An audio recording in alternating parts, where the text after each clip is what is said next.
hate driving behind big trucks when I'm on the freeway. I hate driving in torrential rain as well, and I think it's because I can't see what's ahead. Reality is that I would like to know specifically what God has for me around the corner, and I think you probably would like to know that too. But the reality is that we don't.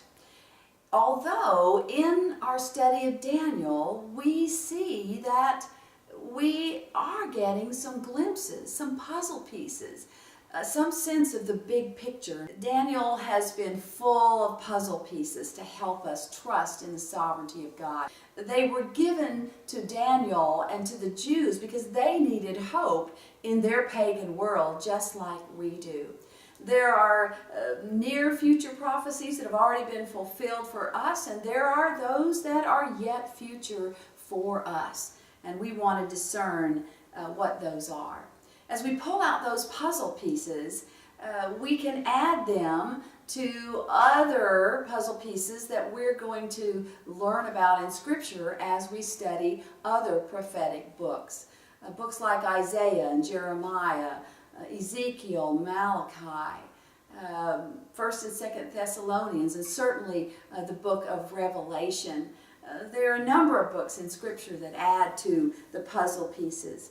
It's not a perfect picture. It doesn't give us everything, but it gives us what we need to live well in a post-Christian world. The world will not continue through endless cycles of world history.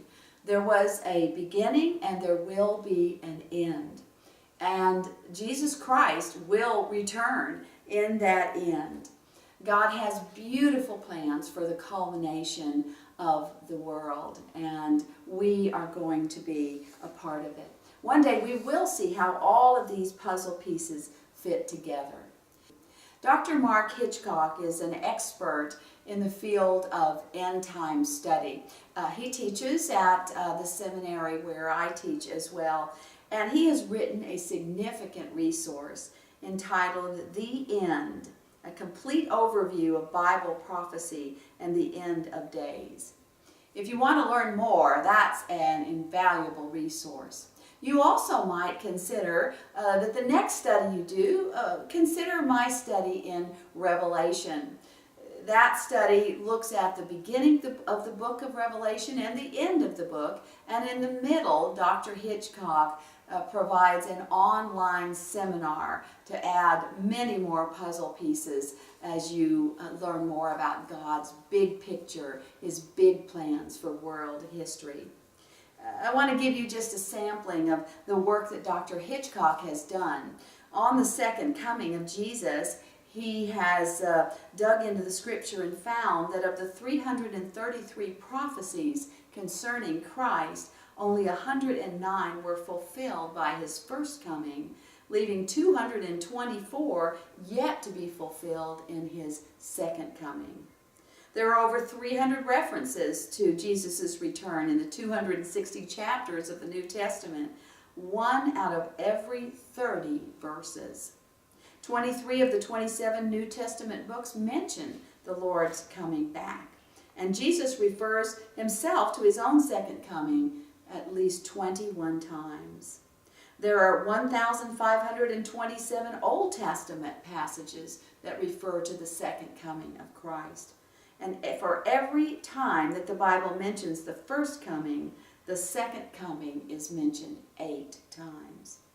You and I are exhorted to be ready for the return of Jesus Christ over 50 times in the Bible.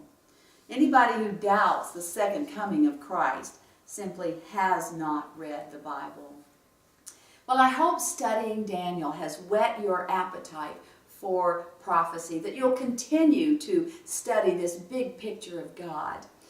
But remember that it's not designed, studying prophecy and gathering these puzzle pieces is not about puffing up our head with knowledge or arguing with other people. He has concluded prophecy to help us live well, to give us hope, and to understand that God knows what He's doing. That sovereignty of God thread is all through the book of Daniel. It's to encourage us to share our faith and to help other people who don't understand or believe to see the beauty and the wonder of God and His plan for the ages. Prophecy has been important, but it's not the only thing we've learned about in our study of Daniel.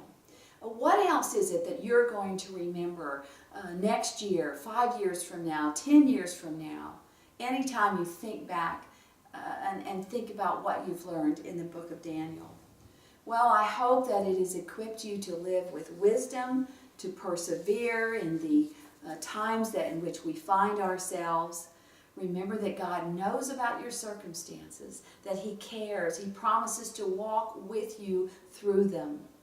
Daniel thrived in his pagan culture, and you and I can as well.